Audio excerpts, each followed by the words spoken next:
based on production cost and inventory carrying cost. Safety inventory is influenced by the predictability of product demand. The less predictable product demand is, the higher the level of safety inventory is required to cover unexpected swings in demand. The inventory management operations in a company or an entire supply chain is composed of a blend of activities related to managing the three different types of inventory. Each type of inventory has its own specific challenges, and the mix of these challenges will vary from one company to another and from one supply chain to another. Cycle inventory. Cycle inventory is the inventory required to meet product demand over the time period between placing orders for the product. Cycle inventory exists because economies of scale make it desirable to make fewer orders of large quantities of a product rather than continuous orders of a small product quantity. The end-use customers of a product may actually see and use product in continuous small amounts throughout the year, but the distributor and the manufacturer of the product may find it more cost-efficient to produce a stock of products in large batches that do not match the usage pattern. Cycle inventory is the buildup of inventory in a supply chain due to the fact that production and stocking of inventory is done in a lot of sizes that are larger than the ongoing demand for the product. For example, a distributor may experience an ongoing demand for item A that is 100 units per week. The distributor finds, however, that it is the most cost-effective to order in batches of 650 units. Every 6 weeks or so, the distributor places an order, causing cycle inventory to build up in the distributor's warehouse at the beginning of the ordering period. The manufacturer of item A that all the distributors order from may find that it is more efficient for them to manufacture in batches for 14,000 units at a time. This is also results in the buildup of cycle inventory at the manufacturer's location. Economic order quantity. Given the cost structure of company, there is an order quantity that is the most cost-effective amount to purchase at a time. This is called the economic order quantity or EOQ, and it is calculated as EOQ is equal to square root of 2UO over HC, where U is annual usage rate and O is ordering cost, and C is cost per unit, and H is holding cost per year as percentage of unit cost. For instance, let's say that item Z has an annual rate, which is U, of 240. A fixed cost per order, and that is the value of O, that is $5, a unit cost of $7, and an annual holding cost of H of 30% per unit. If we do the math, it works out as EOQ is equals to square root of 2 times 240 times 5 over 0.30 times 7. And the result is 33.81, and rounded to the nearest whole unit, it is 34. If the annual usage rate for item Z is 240, then the monthly usage rate is 20. An EOQ of 34% is about 1 3/4 month supply. This may not be convenient order size. Small changes in EOQ do not have a big impact on total ordering and holding cost, so it is best to round off the EOQ quantity to the nearest standard ordering size.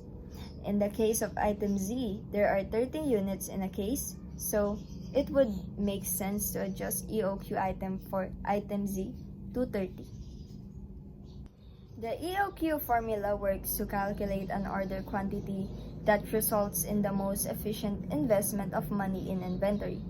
Efficiency here is defined as the lowest total unit cost for each inventory item. If a certain inventory item has a high usage rate and it is expensive, the EOQ formula recommends a lower order quantity, which results in more orders per year but less money invested in each order. Seasonal inventory. Seasonal inventory happens when a company or supply chain with a fixed amount of productive capacity decides to produce stockpiled products in anticipation of future demand.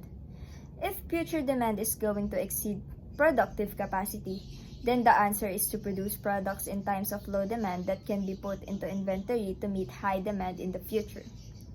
Decisions about seasonal inventory are driven by a desire to get the best economies of scale given the capacity and cost structure of each company in the supply chain. If it is expensive for a manufacturer to increase productive capacity, then the capacity can be considered as fixed. Once the annual demand for the manufacturer's product is determined, the most efficient schedule to utilize that fixed capacity can be calculated. This schedule will call for seasonal inventory. Managing seasonal inventory calls for demand forecast to be accurate since large amounts of inventory can be built up this way and it can become obsolete or holding costs can mount if the inventory is not sold off as anticipated. Managing seasonal inventory also calls for manufacturers to offer price incentives to persuade distributors to purchase it and put it in their warehouses well before demand for it occurs. Safe inventory. Safe inventory is necessary to compensate for uncertainty that exists in a supply chain. Retailers and distributors do not want to run out of inventory in the face of unexpected customer demand or unexpected delay in receiving replenishment orders, so they keep safe stock on hand. As a rule, the higher level of uncertainty, the higher level of the safe stock is required. Safe inventory for an item can be defined as the amount of inventory on hand for an item when the next replenishment EOQ lot arrives. This means that the safe stock is inventory that does not turn over. In effect, it becomes a fixed asset and it drives up the cost of carrying inventory. Companies need to find a balance between their desire to carry a wide range of products and offer high availability on all of them and their conflicting desire to keep the cost of inventory as low as possible. That balance is reflected quite literally in the amount of safe stocks that a company carries. Procurement or source. Traditionally, the main activities of a purchasing manager were to beat up potential suppliers on price and then buy products from the lowest cost supplier that could be found.